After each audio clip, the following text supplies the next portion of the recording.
जय हिंद साथियों, स्वागत है आप सभी का मेरे चैनल जी के पाठशाला पर। आज हम लोग बात करने वाले हैं बीपीएससी टीआरई 4.0 के बारे में कि किस तरीके से तैयारी करें कि 90 प्लस मार्क्स बड़े आसानी से ला पाएँ। तो आज हम पूरी बात करने वाले हैं कि किस तरीके से तैयारी हमको स्टार्ट करनी चाहिए, और ये वीडियो उन लोगों के लिए भी बहुत ज़्यादा इम्पॉर्टेंट रहने वाला है जिनका सिलेक्शन नहीं हुआ। और अब बच्चे सोच रहे हैं कि आगे क्या करें, बहुत ज़्यादा परेशान हैं, हताश हैं। लेकिन आपको बिल्कुल परेशान नहीं होना है। आपके सामने एक बड़ी वैकेंसी के रूप में, बड़े अफसर के रूप में टीआरई 4 देखने को मिलने वाला है। टीआरई अगर 4 की बात कर लें तो हम लोग उसमें आपको बहुत अच्छी वैकेंसी देखने को मिलने वाली है। लगभग 1 लाख प्लस और 1.5 लाख के बीच में आपको ये वैकेंसी मिलने वाली है। और चुनावी दौर है तो निश्चित रूप से वैकेंसी पूरी की पूरी फुलफिल करवाई जाने वाली है। और इसके लिए हमारी सटीक रणनीति क्या रहनी चाहिए उसके बारे में भी बात करेंगे। सिलेबस क्या होना चाहिए, हमारे पास पूरा सिलेबस लिखा होना चाहिए। और बात करें किन बिंदुओं के द्वारा हम एक अच्छी रणनीति के तहत 90 प्लस मार्क्स ला सकते हैं। और बात कर ले, जैसे ही आप टीआरई 3 में देखिए कंपटीशन कितना ज़्यादा हाई होता जा रहा है। तो दिन पर दिन जैसे कंपटीशन हाई होता जा रहा है वैसे ही आपको नंबर भी अधिक से अधिक लाने होंगे। तो 90 प्लस किस तरीके से हम ला सकते हैं उसके बारे में बात करेंगे। और जिन बच्चों का सिलेक्शन 1 नंबर 2 नंबर या डेट ऑफ बर्थ से, सुनिए, डेट ऑफ बर्थ से नहीं हुआ, उनके लिए ये वीडियो बहुत ज़्यादा खास रहने वाली है, क्योंकि आपको ये वीडियो कहीं ना कहीं मोटिवेशन का काम करने वाली है। और आपको बिल्कुल परेशान नहीं होना है। ये आपका एक एग्ज़ाम नहीं है, बिल्कुल परेशान नहीं होना है। आपका सिलेक्शन कहीं ना कहीं होने वाला है। आपने मेहनत की है तो आपका सिलेक्शन कहीं ना कहीं किसी न किसी एग्ज़ाम में ज़रूर होने वाला है। और आप क्या है टीआरई 4 के लिए लग जाइए और निश्चित रूप से आपका सिलेक्शन होगा। और आप एक हौसला लाइए अपने अंदर। थोड़े दिन दिक्कत होगी, लेकिन जैसे जैसे आप पढ़ना चालू करेंगे तो निश्चित रूप से आपका डेली रूटीन बदलने वाला है और सब कुछ अच्छा होने वाला है। अब हम लोग बात करेंगे टीआरई 4 में किस तरीके से आप 90 प्लस नंबर ला सकते हैं, उसके बारे में बात करेंगे। पूरे सिलेबस के बारे में बात करने वाले हैं, चलिए देखते हैं। तो हम लोग बात करने वाले हैं कि टीआरई 4 की किस तरीके से तैयारी की जाए कि एक सीट बड़े आसानी से क्लियर हो जाए और 90 प्लस मार्क्स का हम लोग का टारगेट रहना चाहिए। निश्चित रूप से 90 प्लस मार्क्स का अगर आप टारगेट बनाएंगे तो आपको सफल होने से कोई नहीं रोक सकता। तो 90 प्लस लाने के लिए कौन सी रणनीति सही होने वाली है उसके बारे में बात करने वाले हैं। और जिन बच्चों का 1 नंबर 2 नंबर या डेट ऑफ बर्थ से रह गया है तो उनको भी आप तैयारी शुरू कर देनी चाहिए। 1-2 दिन रेस्ट लेकर बड़े आराम से, आप परेशान ना होइए, आपका सिलेक्शन ज़रूर होगा। चलिए बात कर लेते अब टीआरई 3.0 की। तो उसमें किस सब्जेक्ट से कितने नंबर के क्वेश्चन पूछे गए उसके बारे में बात कर लेते हैं। क्योंकि अगर आप सही रणनीति नहीं बनाएंगे तो एग्ज़ाम नहीं निकलने वाला। ज़्यादा पढ़ने से नहीं होगा, लेकिन सॉलिड क्या क्या पढ़ना है वो पता होना चाहिए। तो मैंने क्या किया, मैंने टीआरई 1 हो गया, टीआरई 2 हो गया और टीआरई 3 में सब में एनालिसिस करने के बाद ये डाटा निकाला है कि किस सब्जेक्ट से कितने क्वेश्चन लगभग पूछे जाते हैं। तो देखते हैं हम लोग। अगर टीआरई 3 की बात करें तो इसमें ज्योग्राफी का वेटेज बहुत ज़्यादा रहा था। लगभग 20 क्वेश्चन ज्योग्राफी के देखने को मिले और 120 के टोटल मार्क्स कितने, तो 120 में 20 नंबर क्या है, केवल ज्योग्राफी से आए। उसके बाद हिस्ट्री की बात कर ले, हिस्ट्री में भी INM से बहुत ज़्यादा आता है, इंडियन नेशनल मूवमेंट से लगभग 18 क्वेश्चन देखने को मिले। पॉलिटी की बात कर लेंगे तो 10 क्वेश्चन हो गए। करंट अफेयर्स की बात कर लेंगे तो 15 क्वेश्चन हो गए। पर्यावरण की बात कर लेंगे तो 10 क्वेश्चन। साइंस की बात कर ले तो 12 क्वेश्चन। मैथ की बात कर ले तो 15 से 18 क्वेश्चन। और रीजनिंग की बात कर ले 12 से 16 क्वेश्चन। और बिहार स्पेशल की बात कर ले तो 10 क्वेश्चन। तो ये क्या है, आपको एक नॉलेज हो जाएगा कि किस सब्जेक्ट पे ज़्यादा फोकस करना है और किस पर कम फोकस करना है। तो निश्चित रूप से आपकी सफलता में बहुत ज़्यादा कारगर सिद्ध होने वाला है। चलिए अब बात करें लैंग्वेज में क्या होता है। लैंग्वेज आती है 30 नंबर की, जिसमें 8 नंबर होते हैं इंग्लिश के और 22 नंबर हिंदी के। तो इसको केवल आपको रिवीजन करना है और प्रैक्टिस सेट इसका कर लेना है। ज़्यादा इस पर ध्यान नहीं देना है, समय इस पर नहीं व्यर्थ करना है। केवल आप पेपर से 1 महीना पहले इसको रिवीजन कर लीजिएगा, अच्छे से आपका हो जाएगा। इसमें 9 नंबर पास होता है, पासिंग मार्क्स कितना होता है, 9 नंबर पासिंग मार्क्स होता है। तो बड़े आसानी से आप इसको कवर कर लेंगे। उसके बाद बात कर लेंगे कि हम लोग को किन किन सब्जेक्ट की एनसीईआरटी बुक को पढ़ना है। ये मोस्ट इंपॉर्टेंट है। अब की बार आप देखेंगे लाइन बाय लाइन एनसीईआरटी से क्वेश्चन उठाकर दिए गए हैं। तो आपको 2 सब्जेक्ट की केवल एनसीईआरटी पढ़नी है। एक तो आपको ज्योग्राफी की पढ़नी है 6 to 8 हो गया, और उसके बाद हिस्ट्री की पढ़नी है 6 to 8 हैं, 6 to 10, 8 नहीं 10। और उसके बाद आपको साइंस की भी पढ़नी है 6 से लेकर 10 तक। ये 3 आपको ज्योग्राफी की बुकें तैयार करनी है एनसीईआरटी बेस पे। अब हमने क्या किया है, आपके टीआरई 1 हो गया, टीआरई 2 हो गया, और टीआरई 3 में जिस जिस पोर्शन से, जिस जिस सब्जेक्ट से, जिस जिस टॉपिक से क्वेश्चन पूछे, तो वहाँ से एक एक मैंने पूरा सिलेबस बड़े मतलब बहुत ज़्यादा डीप में जाकर तैयार किया है कि वहाँ से ही क्वेश्चन आए हैं, किस किस टॉपिक से क्वेश्चन आए हैं, वो सारा टॉपिक मैंने यहाँ पर लिखे हैं। तो बात कर ले, ये टॉपिक आपको मिलने वाले हैं 6 to 10 की एनसीईआरटी में। बात कर ले, सबसे पहला टॉपिक रहने वाला है सौरमंडल और पृथ्वी।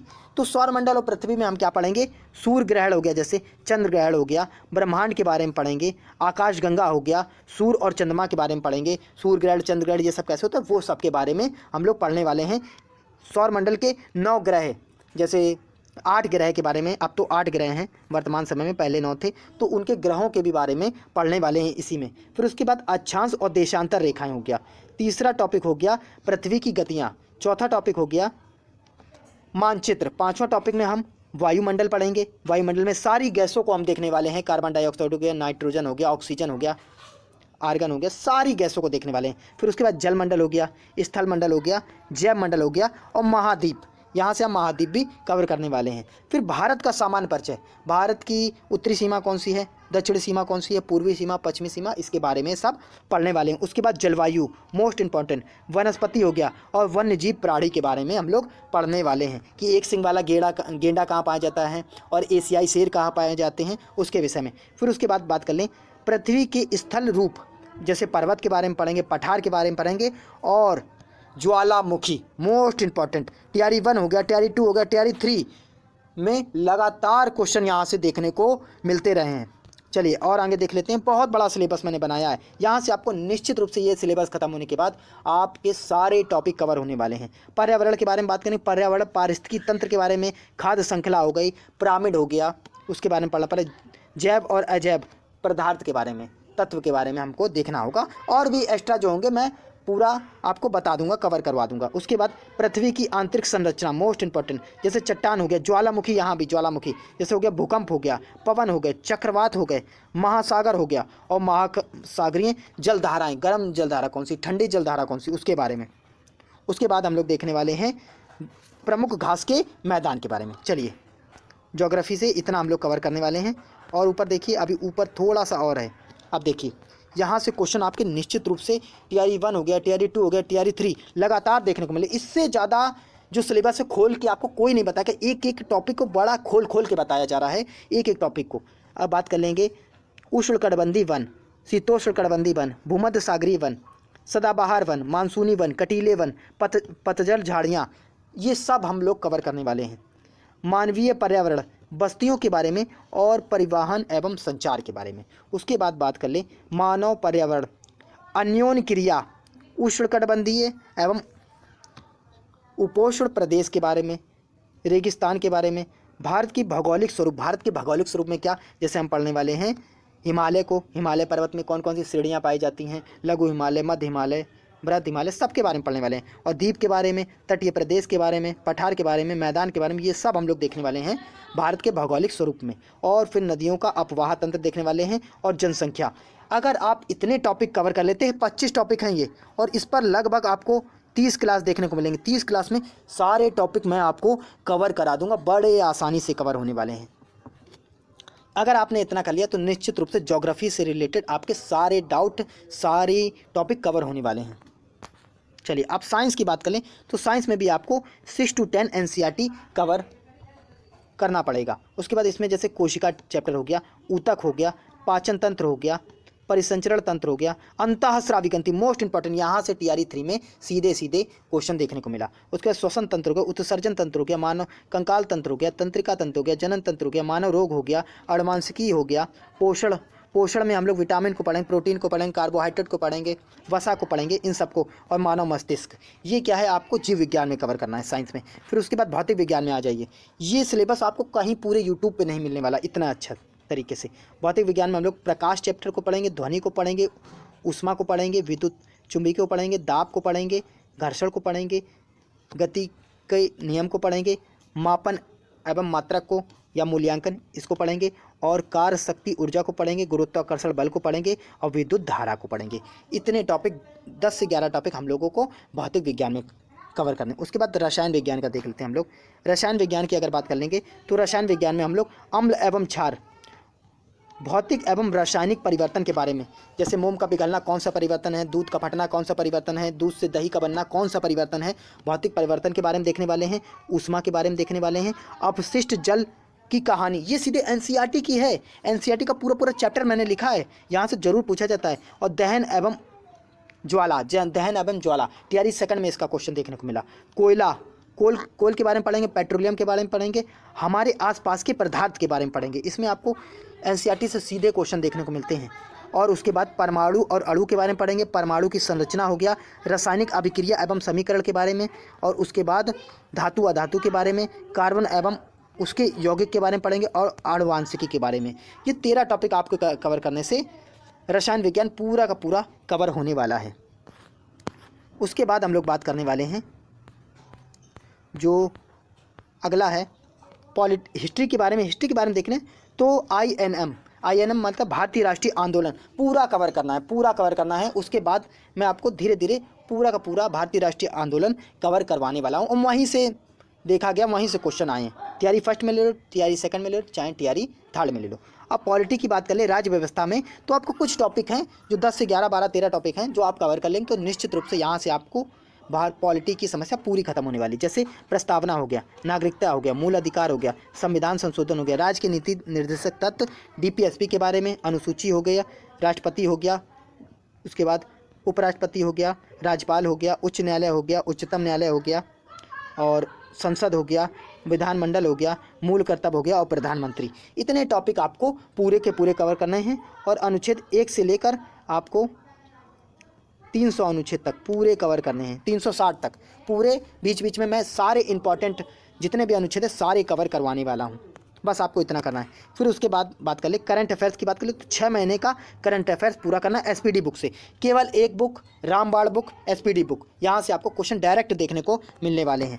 उसके बाद में बात कर ले बिहार स्पेशल, मैं इतना अच्छा कवर करा दूंगा बिहार स्पेशल, आपकी पूरी टेंशन खत्म होने वाली। जैसे बिहार का सामान्य परिचय हो गया, भूगर्भिक संरचना को पढ़ेंगे, भौतिक प्रदेश पढ़ेंगे, जलवायु हो गया, मृदा हो गया, अपवाह तंत्र हो गया, वनस्पति हो गया, उद्योग हो गया, कृषि हो गया, जनगणना हो गया, खाद्य खनिज हो गया, परिवहन हो गया, और आप कृषक आंदोलन को देखने वाले हैं, कृषि से जुड़े हुए जितने आंदोलन हुए, जनजातीय आंदोलन को देखने वाले हैं। बस यहाँ से आप इतने टॉपिक कवर करने के बाद बिहार स्पेशल आपका पूरा कवर होने वाला है। उसके बाद बात कर ले अगर हम लोग मैथ की, तो मैथ में आपकी ये टॉपिक जैसे नंबर सिस्टम हो गया, मोस्ट इंपॉर्टेंट, संख्या पद्धति, उसके बाद LCF एंड HCF, उसके बाद परसेंटेज हो गया, प्रॉफिट लॉस हो गया, CISI हो गया, रेशियो एंड प्रोपोर्शनल्स, अनुपात समानुपात, मिक्सर एंड एलिगेशन, मिश्रण के बारे में, आयु एज के बारे में, एवरेज मोस्ट इंपॉर्टेंट, यहाँ से क्वेश्चन जरूर देखने को मिलता है। औसत हो गया, टाइम एंड वर्क, औसत का जैसे आपकी बार आया था, टाइम एंड वर्क का आया था, रेशियो प्रोपोर्शनल का आया था, तो ऐसे आते हैं। मेंसुरेशन मोस्ट इंपॉर्टेंट, यहाँ से आपको जरूर क्वेश्चन दे। द्विघात समीकरण, सांख्यिकी हो गया, सांख्यिकी के बारे में हम लोग देखेंगे। और उसके बाद लॉग को पढ़ेंगे, लघु गणक। बस इतने टॉपिक आप कवर कर लेंगे तो आपका पूरा का पूरा सिलेबस खत्म होने वाला है। देखिए आपको हमने क्या क्या बता दिया, ज्योग्राफी के बारे में बता दिया, हिस्ट्री के बारे में बता दिया, पॉलिटी के बारे में बता दिया, करंट अफेयर्स और पर्यावरण हो गया, साइंस हो गया और मैथ हो गया, रीजनिंग और बिहार स्पेशल हो गया। रीजनिंग की केवल आपको प्रैक्टिस करनी है, रोजाना आपको रीजनिंग की बस प्रैक्टिस करनी है। एक सेट कोई भी लगा लीजिए, SSC का लगा लीजिए, चाहे किसी का लगा लीजिए, 50 क्वेश्चनों का या 30 क्वेश्चनों का, 25 क्वेश्चनों का लगा लीजिए। निश्चित रूप से आपको फिर रीजनिंग में दोबारा कुछ पढ़ने की ज़रूरत नहीं है। तो मैं आपको जो कवर कराने वाला हूँ, सबसे पहले ज्योग्राफी कवर कराने वाला हूँ, ज्योग्राफी और बिहार स्पेशल, ज्योग्राफी और बिहार स्पेशल पूरे के पूरे टॉपिक मैं कवर कराने वाला हूं। तो ज़्यादा से ज़्यादा क्या करना है, आपको इस चैनल को सपोर्ट करना है, चैनल को शेयर करना है, सब्सक्राइब करना है। और जिन बच्चों का नहीं हुआ वो परेशान ना हो, आपका भी सिलेक्शन होगा, इस बार होगा। टीआरई जिन बच्चों का आप विश्वास नहीं मानेंगे, बच्चे टीआरई फर्स्ट में, टीआरई सेकंड में, टीआरई थर्ड में, पहले वो बच्चा 1 नंबर से रहा, फिर 1 नंबर से रहा, फिर अब की बार डेट ऑफ बर्थ से छट गया बच्चा। सोचिए कितना दुख होता होगा उसको कि हर बार उसकी किस्मत ख़राब होती है। आप ये सोच लीजिए, आपको या तो भगवान बहुत बड़ा देने वाला है कुछ, या तो आपका टीआरई थर्ड फोर्थ में निश्चित रूप से सिलेक्शन होगा। मेहनत ना छोड़िएगा, शायद टीआरई 4 आपके लिए लास्ट मेहनत का चांस हो और आप उसमें बहुत अच्छा करने वाले हैं। निश्चित रूप से आपका सिलेक्शन होने वाला है। तो आप क्या करेंगे, ज़्यादा से ज़्यादा इस वीडियो को शेयर करेंगे, चैनल को सब्सक्राइब करेंगे। और मैं ज्योग्राफी और बिहार स्पेशल आपको धीरे धीरे कवर कराने वाला हूं। और आप देखेंगे पढ़ाने का इतना बढ़िया तरीका होगा कि आपको निश्चित रूप से बहुत अच्छा लगने वाला है। चलिए, ऐसे ही वीडियो देखने के लिए मेरे चैनल को शेयर कीजिए, सब्सक्राइब कीजिए। जय हिंद, जय भारत, राधे राधे।